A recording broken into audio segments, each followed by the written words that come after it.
observation there. It really dovetails well into what I'm about to say. Chip Good, again, standing in for a couple of folks from Citus, 30-year banker.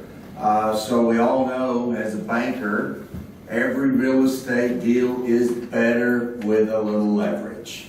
As we've seen in the prior slides, yields are down. So a little bit of the debt definitely helps get the property outcome where it needs to be, or at least better. So let's talk about the world of debt. Let's go the right way for beginners. As many of you know, there's so much liquidity in the markets. We're seeing, capital come in from both Asia, North America. Just the number of lenders and new lenders that are out there, whether they're new banks coming into the market buying syndicated pieces, which we're seeing a lot of, or actually non-banks. There's plenty of lenders and plenty of money out there. So we see this continuing. When Brexit did occur, there was a little bit of adjustment on the loan to values. So we saw those, actually come in. That's not such a bad thing. I think there was some concern about where these property values were going to end up.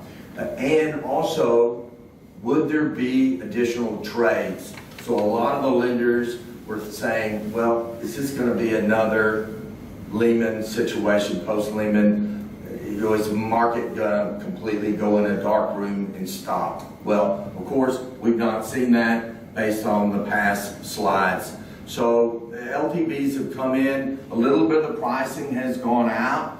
And I think one of the points to mention is, as those loan to values have come in, you've seen a real rush of the mezz lenders come in. So the mezz lenders were fighting against stretch senior before. That's not a case now, so they're very much in the market as well. As far as lending trends, we see the PRS, student housing, more operating companies, and I think we all know that we've probably seen the last of CMBS for a while. So when it comes to the lending market, what has changed? Have there been any adjustments to the paperwork or structures or those type of things? The answer is no. We have a book of about 30 billion euros at Citus that Lisa manages, and our pipeline straight through before the vote and after the vote has been quite robust. We have about a 3 billion euro pipeline now. Average size of deals that we actually work on is about 150 million. So there is still a lot of activity, and it's coming from a number of lenders. We see the life insurance companies, the non-bank lenders, and then the traditional clearing and international banks in that space as well.